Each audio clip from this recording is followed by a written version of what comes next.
ചന്ദ്രനെ പുലർത്തി കാണിക്കൂ എന്ന് പറഞ്ഞ കാര്യം അവിടെയുള്ള മക്കയിലുള്ള ആളുകൾ എല്ലാവരും കണ്ടിട്ടുണ്ട്.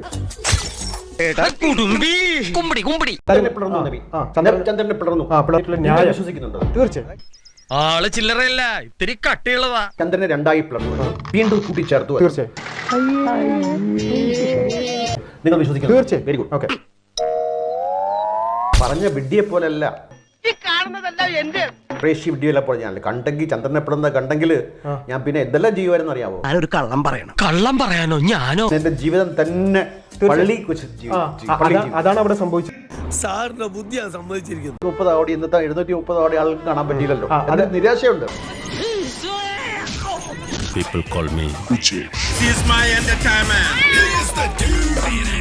നേരിട്ട് അള്ളാഹു പ്രത്യക്ഷപ്പെട്ടു എന്ന് വിചാരിക്കാം. അങ്ങനെയാണെങ്കിൽ ഇവിടെയുള്ള ഗോവിന്ദചാമി മുതൽ ഏറ്റവും അതാ പറഞ്ഞത്.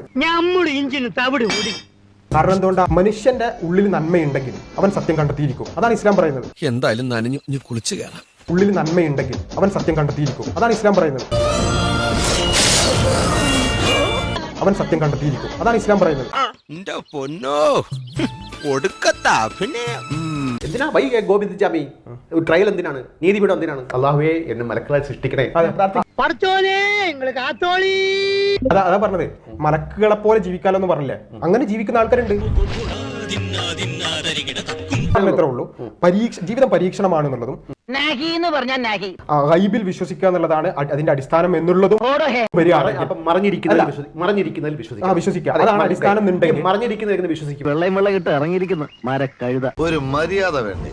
നമുക്ക് ആ വിഷയം തൽക്കാലത്തേക്ക് മാറ്റിവെച്ചിട്ട് മറ്റൊരു വിഷയത്തിലേക്കാം. പണി വരുന്നുണ്ടവർ. നബി മരിച്ചത് എങ്ങനെയാണ്?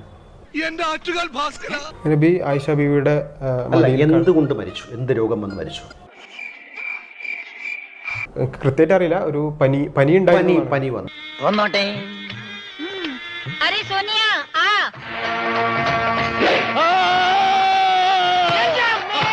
അന്ന് എങ്ങനെ ചത്തെന്ന് പറയൂ. അറിയില്ല. ചത്തിട്ട് എത്ര ദിവസം കിടന്ന് പുഴുത്തു എന്ന് പറയൂ. നിങ്ങൾ പറഞ്ഞല്ലോ എനിക്ക് വളരെ മോശമായ അന്തിയാണ് ഉണ്ടാകാൻ പോകുന്നത്. ഞാൻ ഉറപ്പിച്ചു പറയുന്നു, മുഹമ്മദ് നബിയുടെ അന്ത്യമൊന്നും എനിക്ക് ഉണ്ടാവാൻ പോകുന്നില്ല. മുഹമ്മദ് നബി അവിടെ ചത്ത് കിടന്നിട്ട് 3 ദിവസം കിടന്ന് പുഴു വരിച്ചു. അത് നിങ്ങൾക്കറിയോ? കട്ട് ചെയ്ത് ഓടിയിട്ടുണ്ട് കേട്ടോ ആള്. പോട്ടെ. അതായത് എന്നെ ഈ മതം വിടാൻ പ്രേരിപ്പിച്ച ഒരു പ്രധാനപ്പെട്ട ഘടകമാണിത്. അതായത് നമ്മളിവിടെ മുഹമ്മദ് നബി എന്ന് പറയുമ്പോൾ ഇവിടെ വികാരം കൊണ്ട് ജോസഫ് മാഷ്ട കൈയും കാലും വെട്ടാൻ നടന്നിട്ടുള്ള ഒരു കാലഘട്ടത്തിൽ ജീവിക്കുമ്പോൾ നമ്മളൊന്ന് ആലോചിച്ച് നോക്കുക. അതായത് 1400 വർഷം മുന്നേ ജീവിച്ചിരുന്ന ഒരാളെയാണ് നമ്മളിവിടെ വലിയ സംഭവമായിട്ട് കണ്ടിട്ട് അയാൾക്കും വേണ്ടി വാളെടുക്കാനും ബോംബ് എറിയാനും ഒക്കെ നമ്മൾ നടക്കുന്നത്. എന്തോന്നടേ ഇത്? തലച്ചോറില്ലേടേ? തലച്ചോറിന് പകരം പൊതിച്ചോറാണോ? അതേസമയം ഈ മുഹമ്മദ് നബിയോടൊപ്പം ജീവിച്ചിരുന്ന ഈ ഖലീഫമാർ എന്നൊക്കെ നമ്മൾ വിളിക്കുന്ന ഖുലഫാ ഉർ റാഷിദീൻ എന്നൊക്കെ വിളിക്കുന്ന ഈ ടീംസ് ഇവരെന്താ ചെയ്തത്? ഇവർ ഈ മുഹമ്മദ് നബി അവിടെ ചത്ത് കിടക്കുമ്പോൾ ഇവരെന്താ ചെയ്തത്? ഈ ചത്ത് കിടക്കുന്ന സമയത്ത് അവിടെ അവർ അധികാര തർക്കത്തിലായിരുന്നു. അടുത്ത ഖലീഫ ആരാകുമെന്നും പറഞ്ഞിട്ട്. എന്നിട്ട് അതിൻ്റെ പേരിലുള്ള തർക്കത്തിൻ്റെ ഇടയിൽ 3 ദിവസം അവിടെ കിടന്ന് ചെയ്യുന്ന അവസ്ഥ ഉണ്ടായിട്ടുണ്ടെങ്കിൽ, അതും സ്വന്തം ഈ പറയുന്ന കൂടെ നടന്ന് നമ്മൾ ഇന്ന് കൊല്ലാനും വെട്ടാനും ഒക്കെ നടക്കുന്ന തരം നമ്മൾ ഇൻഫ്ലുവൻസ് ചെയ്യുന്ന ഒരാളായിട്ട് ഉള്ളപ്പോൾ കൂടെ ഉണ്ടായിരുന്ന ആളുകൾക്ക് അങ്ങനെ ഒരു തോന്നലുണ്ടായിട്ടുണ്ടെങ്കിൽ അവരങ്ങനെ ചെയ്യുമായിരുന്നോ എന്നൊരു ചിന്ത. ഇതാണ് എനിക്കന്ന് വന്നത്. അതിൻ്റെ അർത്ഥം എന്താണ്? ഇതൊക്കെ മനുഷ്യന്മാരുണ്ടാക്കി വെച്ചിട്ടുള്ള കുറേ അമിതമായ ഗ്ലോറിഫിക്കേഷൻ മാത്രമേ ഉള്ളൂ. അത് ശരിയാ. ഇനി നമ്മൾ എന്ത് ചെയ്യുമല്ലയ്യ? ഇപ്പൊ നമ്മൾ കൂടെയുള്ള ഇപ്പൊ അതെ VS അച്യുതാനന്ദൻ കഴിഞ്ഞ ദിവസം മരിച്ചു.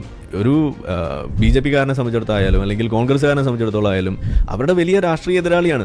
പക്ഷെ എന്ന് വെച്ചിട്ട് VS അവിടെ മരിച്ച് കിടക്കട്ടെ, ഒരു 10 ദിവസം അവിടെ കിടക്കട്ടെ എന്നാരും വിചാരിക്കില്ല. അവരും ഈ ശവസംസ്കാരത്തിൽ പങ്കെടുക്കുന്നു, അതിന് അനുശോചനം രേഖപ്പെടുത്തുന്നു. എന്നിട്ട് ഒരു ശവടക്ക് അവിടെ നടത്തി അവരോടുള്ള ബഹുമാനം കാണിച്ച് അത് എത്രയും പെട്ടെന്ന് അത് അവസാനിപ്പിക്കുക.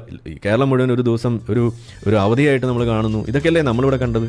എന്നാൽ ഈ 1400 വർഷം മുന്നേ മുഹമ്മദ് നബി എന്ന് പറയുന്ന ആള് കൂടെ നടന്നിരുന്ന ഈ പറയുന്ന ആളുകൾ എന്താണ് അവർ ചെയ്തത്? അത് നീ എന്നെ ഇൻഡയറക്റ്റ് ആയിട്ട് കുത്തിയതല്ല, ഡയറക്റ്റ് ആയിട്ട് കുത്തിയതാ. മിതമായ ഗ്ലോറിഫിക്കേഷൻ മാത്രമേ ഉള്ളൂ ഇവിടെ ഈ മതത്തിൽ കാണാനുള്ളത് എന്ന് തിരിച്ചറിയുമ്പോഴാണ് നമ്മൾ ഈ സാധനത്തിൽ നിന്ന് സുലാൻ ബൈ ബൈ എന്ന് പറഞ്ഞ് നമ്മൾ ഇറങ്ങിത്തിരിക്കുന്നത്. പുറത്തേക്ക് ഇറങ്ങിയത് അങ്ങനെയാണ്. ഇത്രയേ ഉള്ളൂ ഇതിനകത്ത് ഗ്ലോറിഫിക്കേഷൻ. എന്റെ സമാധാനം പോയോ എന്ന് പറയുമ്പോൾ അതിന് നിങ്ങൾ ഒരു കാര്യം കൂടി മനസ്സിലാക്കണം. അവിടെ ഒരു വിഷം കഴിച്ചതിന്റെ ഭാഗമായിട്ട് അതിനെ തുടർന്നാണ് ഈ പറയുന്ന മുഹമ്മദ് നബി ചാവുന്ന അവസ്ഥ ഉണ്ടായത്. ഇതാണ് അവിടെ സംഭവിക്കുന്നത്. എനിക്കെല്ലാമായി തൃപ്തിയായി. അല്ലാതെ ഒരു സ്വാഭാവിക മരണം, ഒരു ഹാർട്ട് അറ്റാക്ക് വന്നിട്ട് മരിച്ചതോ അതല്ലെങ്കിൽ തലയിൽ തേങ്ങ അവിടെ ഇല്ലല്ലോ, അല്ല ഈത്തപ്പഴം വീണിട്ട് മരിച്ചതൊന്നുമല്ല.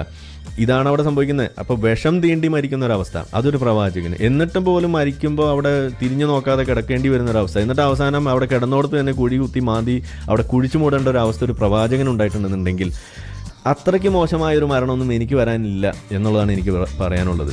ഇനിയിപ്പോൾ ഞാനിവിടെ എവിടെയും ചത്ത് കിടന്നാൽ തന്നെ കുഴിച്ചിടാൻ ഇവിടെ ഇഷ്ടംപോലെ ആളുകളുണ്ട് എന്നതും കൂടി നിങ്ങളുടെ ഈ പറയുന്ന 1400 വർഷം മുന്നേ ഉള്ള മുഹമ്മദ് നബിയുടെ കൂടെ നടന്നിരുന്ന ആളുകൾക്ക് പോലും ഇല്ലാത്ത തരത്തിലുള്ള അതിനേക്കാൾ മുന്തിയ മാനവിക ബോധവും മനുഷ്യ സ്നേഹവും കൊണ്ടു നടക്കുന്ന ആളുകളാണ് ഇന്നിവിടെ ജീവിച്ചിരിക്കുന്നത്. അപ്പം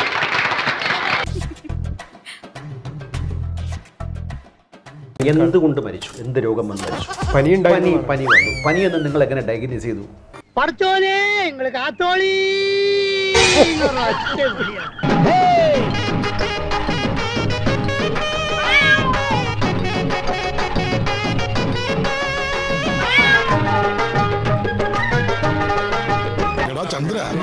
ഒന്ന് സബ്സ്ക്രൈബ് ചെയ്തിട്ട് പോടാ.